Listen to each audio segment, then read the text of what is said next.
নমস্কার বন্ধুরা, জাদু কড়াই রান্নার চ্যানেলে আপনাদের স্বাগত জানাই। আমি কাঁচা আমের আচার বানাবো।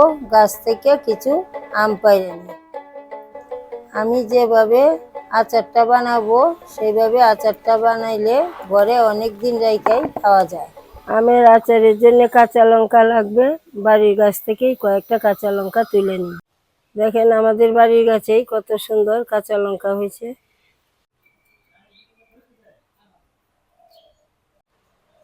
দেখেন কাঁচা লঙ্কাগুলো কত সুন্দর গোল গোল।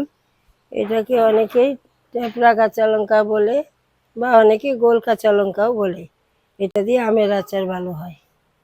আমগুলাকে পরিষ্কার করে ধুয়ে নিয়ে আসছি। এখন একটা সুতি কাপড় দিয়ে মুছে নিব যাতে জল না থাকে। জল থাকলে আমের আচারটা নষ্ট হয়ে যায়।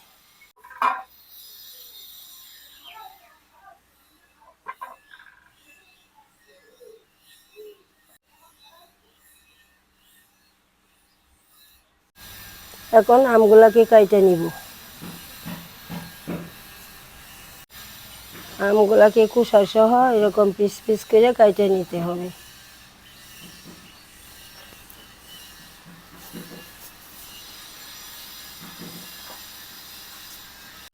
আমগুলা কাটা হয়ে গেছে। আমগুলাকে হলুদ দিয়ে মাইখা 3-4 ঘন্টা কড়া রোদ্রে রাইখা দিব।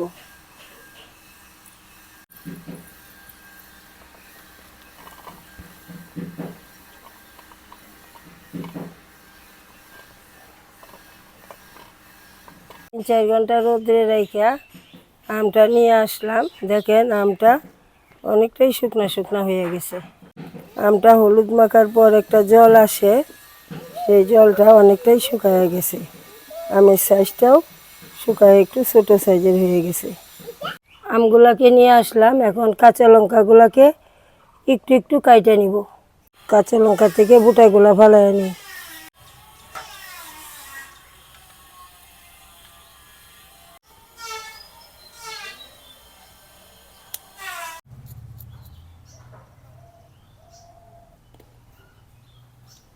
কাঁচা লঙ্কা আমটাতে এখন পরিমাণ মতো চিনি,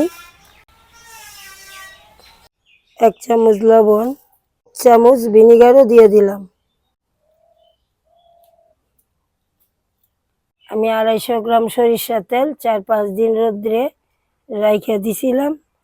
সরিষার তেলটা লাল লাল হয়ে গেছে। এখান থেকে অল্প সরিষার তেল দিয়ে মাইখা নিব।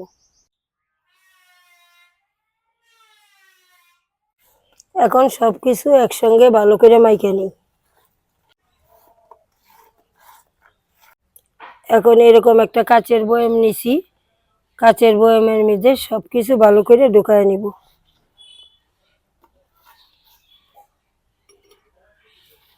আচারের জন্য সব সময় কাচের বয়াম ব্যবহার করতে হবে। প্লাস্টিকের বয়ামে আচার হবে না।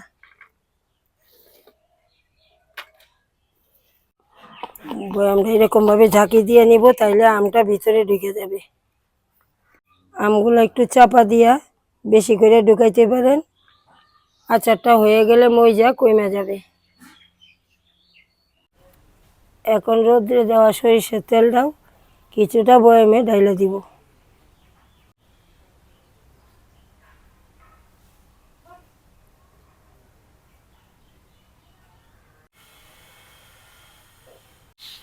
তেলটা আমি একটু বেশি পরিমাণে দিলাম।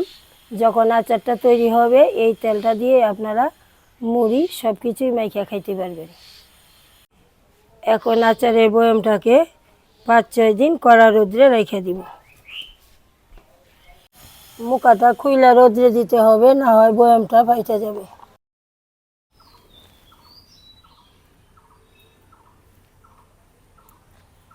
সাত দিন তেল দিয়া আচারটাকে রোদ্রে রেখে দিছিলাম। এখন মশলা দেওয়ার জন্য নিয়ে আসলাম। আচারের জন্য কি কি মশলা নিলাম আপনাদের একটু দেখায় দিই। গোটা ধনিয়া, মৌরি, জিরা, অল্প জৈন, কয়েকটা শুকনো লঙ্কা নিয়ে নিলাম। কড়াইটা গরম করে নিলাম। এখন সবগুলা মশলা ভাজে নিব। শুকনা লঙ্কাটা দিয়ে দিলাম। শুকনা লঙ্কাটা লাল লাল হয়ে গেছে, ধনিয়াটা দিয়ে দিলাম, মহরিটাও দিলাম, গোটা জিরাটাও দিয়ে দিব। এখন জয়েনটা দিয়ে দিলাম।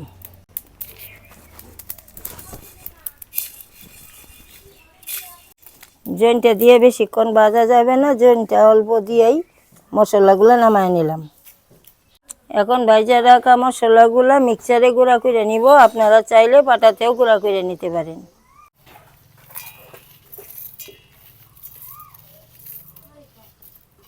মশলাটা আমি পুরাপুরি গুঁড়া করি নাই, একটু দানা দানা রাখছি। দানা দানা রাখলে আচারে খাইতে ভালো লাগবে। এখন আমের আচারের সঙ্গে এই গুঁড়া মশলাটা ভালো করে মিশিয়ে নিব।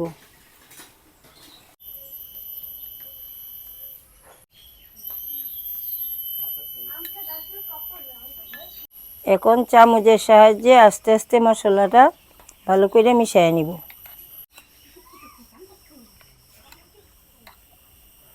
দেখেন আমার লঙ্কাটা কত নরম হয়ে গেছে। আপনারাও এইভাবে বাড়িতে বানাইলে অনেক দিন পর্যন্ত ঘরে রাখতে পারবেন। আপনারাও এইভাবে আমের আচার খায়া জানাবেন কেমন হইল। চ্যানেলটাতে নতুন হইলে অবশ্যই সাবস্ক্রাইব করবেন। কালকে আবার দেখা হবে নতুন রেসিপি নিয়ে। সবাই ভালো থাকবেন।